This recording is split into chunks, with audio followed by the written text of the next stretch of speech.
Welcome to The Explainer. Today, we're diving into the story of the Knucklehead Ninja, a kid who became a global icon.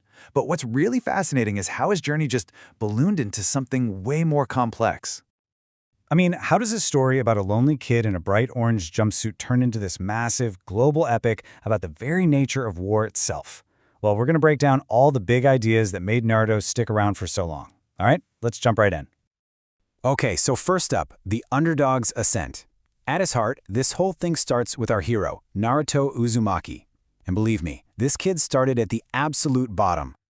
So, when we first meet him, he's this hyperactive, kind of annoying kid in the Hidden Leaf Village that honestly nobody wants anything to do with. And the reason? He's a Jinchuriki. That means he's the living container for the nine-tailed fox, this terrifying demon that almost wiped their village off the map. So, yeah, he's a total outcast. But despite all that, he's got this one huge dream, to become the Hokage, the leader of the village, so everyone will finally have to acknowledge him. And his growth, it wasn't just about learning a few new tricks. It was this incredible ladder of transformations, you know? Each step up represents a whole new level of power, and, more importantly, maturity. You can see it right here. He starts with that raw, uncontrolled rage of the Jinchuriki form. Then he learns to find focus with Sage mode. And then, a huge leap. He actually partners with the Nine Tails in Kurama mode. From there, it just gets insane, hitting God level with Six Paths Sage mode, and finally, Baryon mode. This final, life-or-death transformation that put him on another plane entirely. But, every great hero needs a great rival, right? And for Naruto, that was Sasuke Uchiha, the cool, brilliant prodigy who took a much, much darker path. And their whole story is really this massive clash of ideologies. It's all about their dueling paths. You've got Naruto, who's driven by protecting his friends and his bonds. And then you have Sasuke, who's driven by revenge and getting the power to achieve it, no matter the cost. He really started to believe those connections that Naruto valued so much were just weaknesses. And you can't really blame him for thinking that way, considering the trauma he went through. I mean, his entire family, his whole clan, was wiped out by his own brother, Itachi. So yeah, he becomes absolutely consumed by revenge. He decides the only way to get strong enough is to cut off all his bonds, to be totally alone.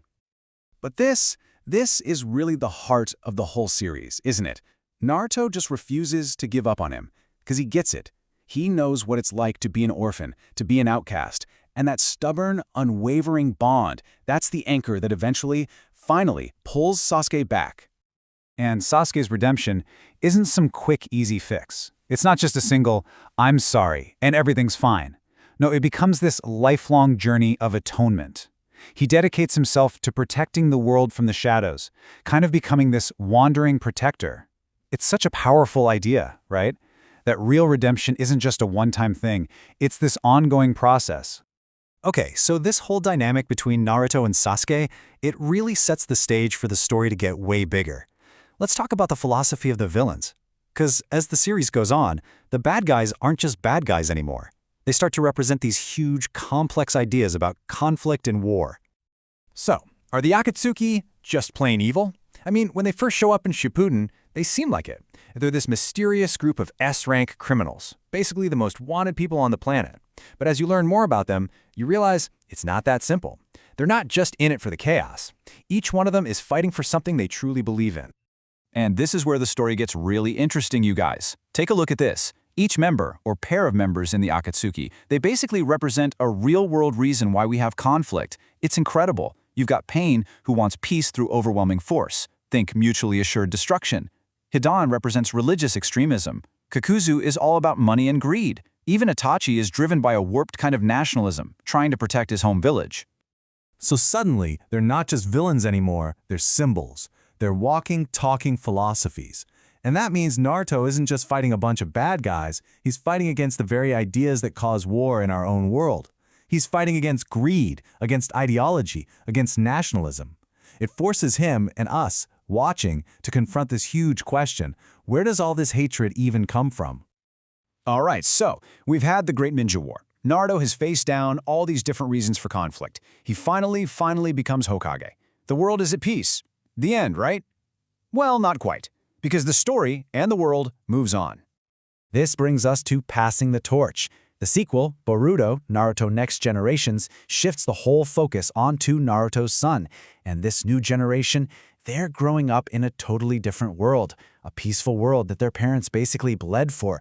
There's no constant threat of war. So with peace and progress, you get problems.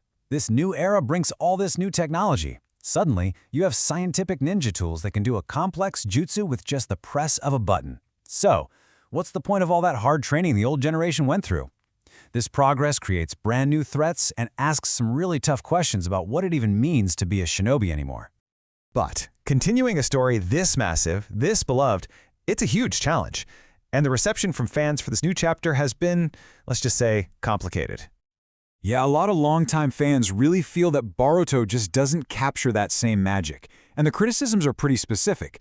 People feel like classic characters are pushed to the side, the story feels rushed, and the power levels are all over the place. I mean, everyone talks about how Naruto and Sasuke got seriously nerfed just to make the new guys look good. And maybe the biggest issue for many is that focus on technology over the whole chakra and jutsu system that made the original so unique. And that really leaves us with the big final question, doesn't it? The entire story of Naruto was built on hardship, on the struggle for peace, on overcoming incredible pain. So, can a story like that truly thrive in the peaceful world it fought so hard to build? I think that one question is what defines this whole franchise's legacy and its really uncertain future.